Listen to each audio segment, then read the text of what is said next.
ഇതെടുത്തിട്ട് ഇത് കലക്കുണ്ട്. അപ്പം നമുക്ക് നമ്മുടെ പ്രൊസീജിയറിലേക്ക് കിടക്കാം. മറ്റേ കയ്യിലിട്ട് അതുണ്ടോ കയ്യിലിടുന്ന മറ്റേ പത പോലത്തെ ഒരു സാധനമൊക്കെ ഉണ്ടോ? നീ മേടിച്ചിട്ടുണ്ടോ? അവിടെ ഉണ്ടോ? നീ മേടിച്ചിട്ടുണ്ടോ? അതല്ലടാ ഈ ബാത്റൂമിന്റെ അകത്തുണ്ടോന്ന് ഞെക്കിയിട്ട് വേണ്ട കൈ കഴുകുന്ന സാധനം. കക്കൂസി വെള്ളം ഒഴിക്കില്ലാത്ത സ്ഥലത്ത് എന്നിട്ട് കൈ കഴുകുന്ന സാധനം കൂടെ കൊണ്ടു തരുന്നു.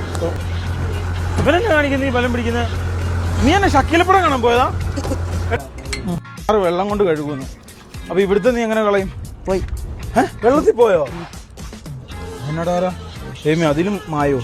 വണ്ടി ബേക്കിന്ന് തലമണ എടുക്കണം. വെറുതെ എന്തിനാ 300 രൂപയുടെ തലമണ മേടിച്ചിട്ട് ഈ കാണുന്ന വാണസാനത്തെ കിടക്കേണ്ട കാര്യം തന്നെ ഇരിക്കുന്നത്. വണ്ടി സ്റ്റാർട്ട് ചെയ്യട്ടെ കേട്ടോ. ശങ്കരൻ വീണ്ടും തെങ്ങേ തന്നെ. ഗൈസ് നോക്കൂ, ഫൈനലി ഭക്ഷണം വെപ്പും പരിപാടി എല്ലാം കഴിഞ്ഞു. വെച്ച കറി പാളിപ്പോയി, ഭക്ഷണം ശരിയായില്ല, ഊമ്പിപ്പോയി. എടാ ഇവിടെ വന്ന് നമ്മൾ കിടക്കുമ്പം സാധാരണ നമുക്ക് കയറേണ്ട കുറച്ച് ഇതുണ്ട്. ഇത് നേരെ അങ്ങോട്ട് ചോദിക്കുക. Parking at own risk, keep the vehicle locked, management is a not responsible for. നിങ്ങളുടെ സാധനം പോയാൽ നിങ്ങൾ ഇങ്ങോട്ട് നോക്കൂ, എന്ത് ചെയ്യണമെന്ന് അറിയാം. നിങ്ങളുടെ സാധനം പോയാൽ ഇപ്പോൾ ഉള്ള സാധനം കുടിച്ചാൽ നമ്മൾ പൊട്ടനായി പോകുന്ന പറയുന്നത്. ഇപ്പം ഒന്നാമത് ഞാൻ മന്ദനാ, ഇച്ചം കൂടെ കഴിഞ്ഞ് ഞാൻ പൊട്ടനാവും. നീ എങ്ങോട്ടാ പോന്നേ? അടയ്ക്ക് അടച്ചിട്ട് പോന്ന ഞാനും ആ ചെറുക്കന് പോരസിയാന് മനസ്സിലായോ? ഒരു അടിപൊട്ടിയാണ് ഇവിടെ ചെറുക്കനായിട്ട്.